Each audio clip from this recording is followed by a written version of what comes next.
The last set of videos explained what climate change is-ish, and this set of videos will explain what we can expect from climate change. Big changes wise, this video will cover warming of the oceans. So changes in ocean chemistry because of that warming and how that changes the function of the ocean. The loss of sea ice and ocean habitat, as well as sea level rise. So we used to refer to climate change as global warming. And that's because the global average temperature has risen almost 2 degrees Fahrenheit, a little over 1 degree Celsius from the 1850 to 1900 average.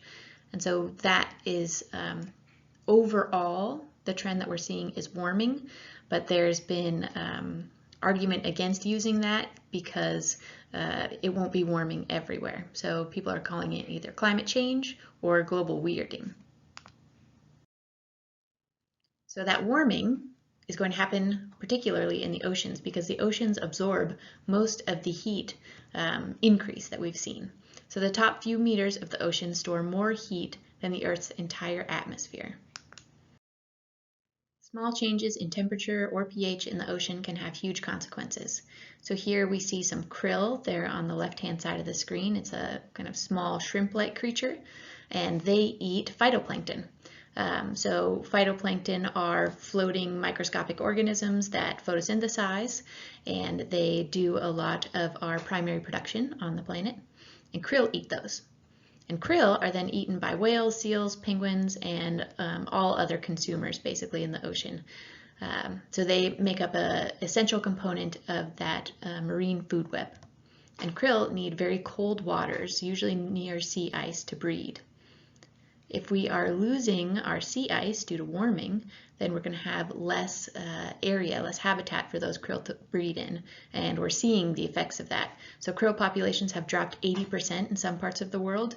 And then looking at the southern hemisphere, krill populations have contracted southward toward Antarctica by 300 miles. So these once maybe vast krill populations are starting to contract down toward Antarctica, where it's staying a little bit cooler longer. And that's going to influence whale migrations and any other animals that rely on krill for their food base.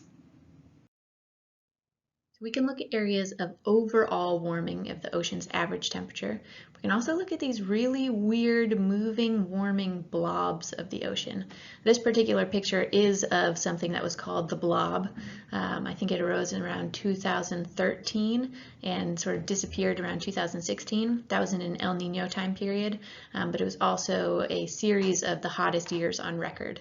So this kind of middle part here, you can see represents our 3 degrees Celsius warmer than average. And so we have this huge blob of moving warm water, and this sort of migrated around on the west coast. When you do have these migrating large blobs of warm water, it can have incredible impacts on marine life. So this is not the blob, but this was just a mass of warm water. So in 2005, the U.S. lost half of its coral reefs in the Caribbean in 1 year due to a massive bleaching event. The warm water centered around the northern Antilles near the Virgin Islands and Puerto Rico expanded southward. Comparison of satellite data from the previous 20 years confirmed that thermal stress from the 2005 event was greater than the previous 20 years combined.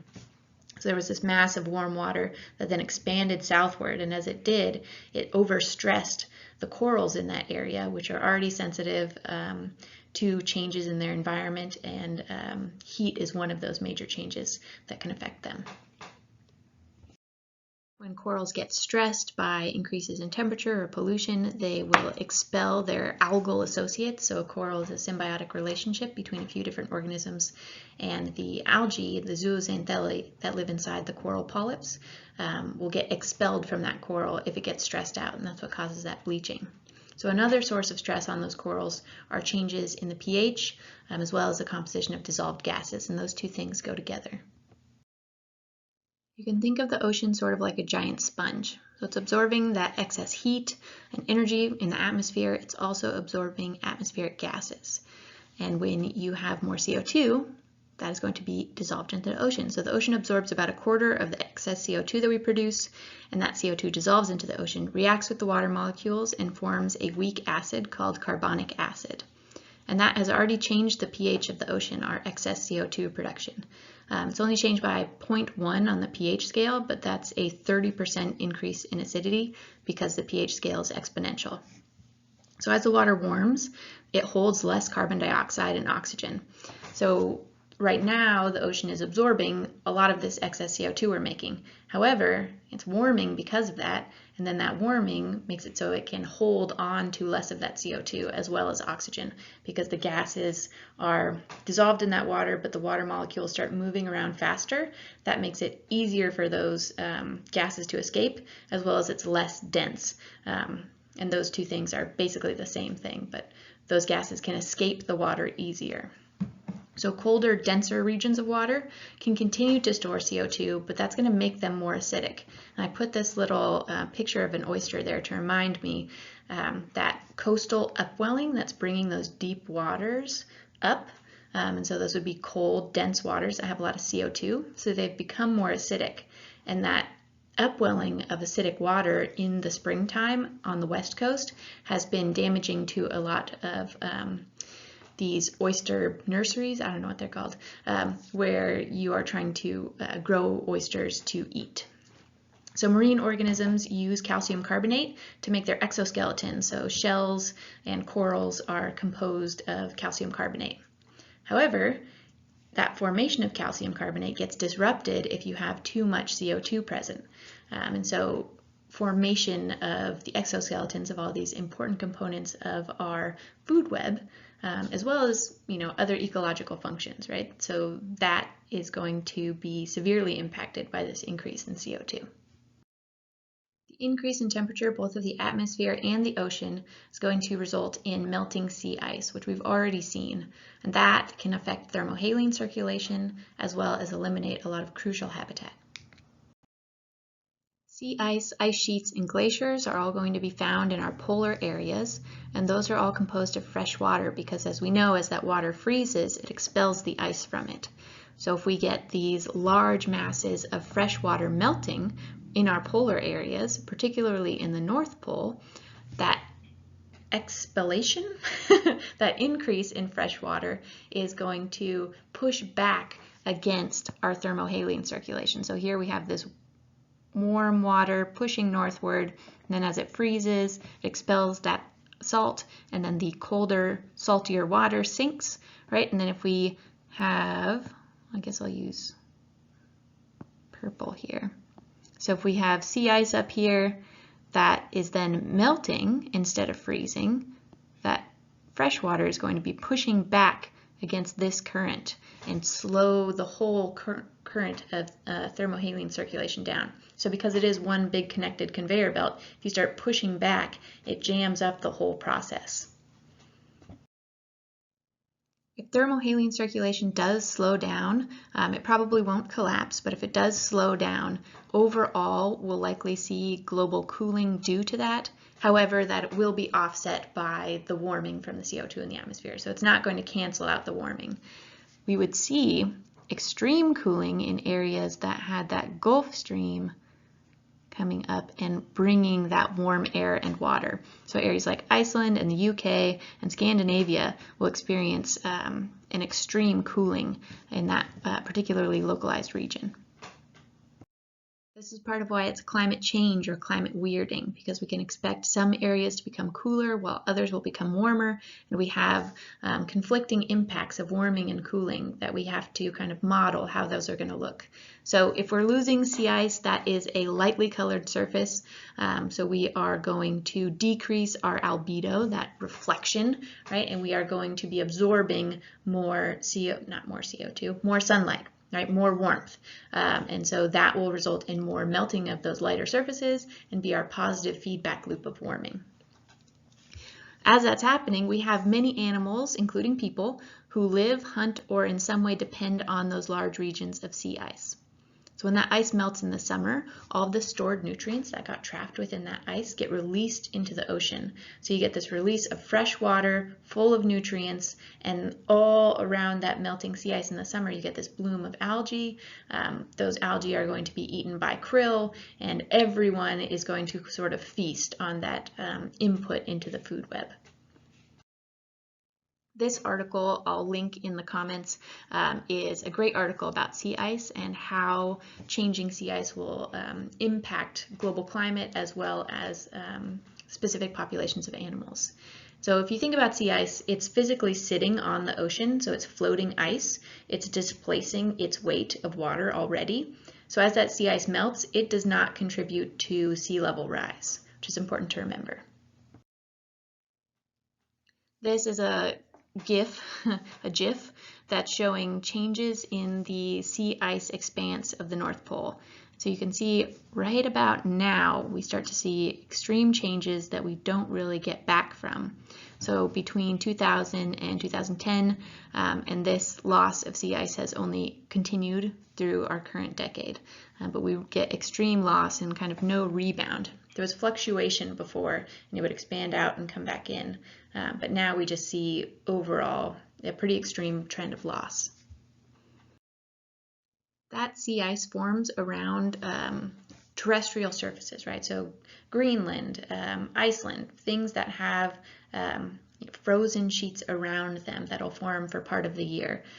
Those will protect those coastlines from any winter storms. So if you get winter storms and you have less sea ice or your sea ice has melted, those are going to then be buffeting these kind of naive coastlines that haven't experienced any sort of erosion before. So you'll see increased erosion in these coastal areas that used to be blocked by sea ice in the winter. This last one, the water itself is going to be warming, right? And that warming causes it to move around more, it becomes less dense. We have the same volume of water becoming less dense, then that is going to expand, and that's called thermal expansion. We are adding more water in too, and so that's part of sea level rise is our terrestrial ice sheets melting or glaciers melting and going into the ocean. So that adds water, but if there's warming at all, we'll still get sea level rise because of that thermal expansion. Here's a graph showing our thermal expansion in red and our added water in blue. If you add those two effects together, it matches our observed sea level rise.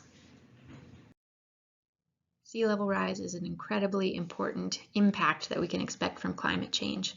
So in 2016, the global average sea level was 3.2 inches higher than in 1993. It continues to rise by about 1/8 of an inch every year. If you look at this picture here, you can see that areas in blue, it's showing increasing in sea levels, and areas in this tannish color are actually decreasing in sea level. So that seems kind of counterintuitive. You have one big body of water. How is it rising in some places and falling in others? It's not. You can think about the terrestrial surfaces changing. So there are areas where you have moving tectonic plates causing uplift, right? So that might be what we're seeing here. Then you have other areas like up here in Greenland and Iceland and over here in Hudson Bay where there are glaciers or really heavy ice sheets that are pressing down on that terrestrial surface that have receded or melted and have sort of released pressure on that terrestrial surface and caused it to rise. So you may see sea levels drop in some areas, but that's due to either melting of ice sheets and glaciers or just movement of tectonic plates and uplift. Why sea level rise is so important to us humans particularly is that almost 40% of the US population, actually 40% of the global population, lives on the coast. So if our sea levels are rising, that's going to directly impact almost half of the global population. And that is just the direct impacts of us living right there. It will still impact everyone. So what's on the coast that will be affected? People. Utility systems, so specifically here in Eureka and Arcata, we have our wastewater treatment facilities on the coast, as most wastewater treatment facilities are for coastal areas because that's the low point. We also have a lot of our electricity located on the coast, and we have a nuclear power plant that has been decommissioned but was still right there on the coast in an area that will be impacted by sea level rise possibly first. Our waste treatment facilities, as I said, are roads. So there's parts of 101 that are, getting waves washed up onto them if it gets too stormy out, right? Or if we get a really big tide. So 101 and the 1 are right there along the coast for a lot of the stretch of California. And our wetlands. So these ecosystems that we rely on for their ecosystem services are highly vulnerable in these coastal areas if they don't have a place to retreat to. If we had more coastal wetlands or more beaches or more permeable surfaces adjacent to our coastlines, then that would soak up a lot of that excess water.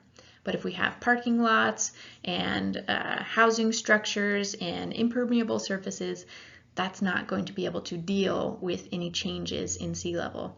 Or if we have wetlands that can't migrate inland or build themselves up because they've been diked or leveed, so they don't have that sediment input, then those wetlands will also just disappear, and they won't provide us those buffering surfaces or any of the ecosystem services that we would have counted on them for. This is a picture of Humboldt Bay. It's mapped by Jeff Anderson. This is with a predicted half-meter sea level rise that's expected by 2050. And so these yellow areas are areas that would be inundated by water. You can see that that is a large portion of, this is northeastern Eureka, so this is 101 where it crosses over and targets right here, and then this is that corridor, the safety corridor, where there's the eucalyptus trees. So northeastern Eureka, quite a bit of it would be underwater, as well as that whole stretch kind of between Eureka and Arcata, because all of this area used to be wetland. So it will become wetland again if we get the sea level rise and don't make the appropriate preparations for that.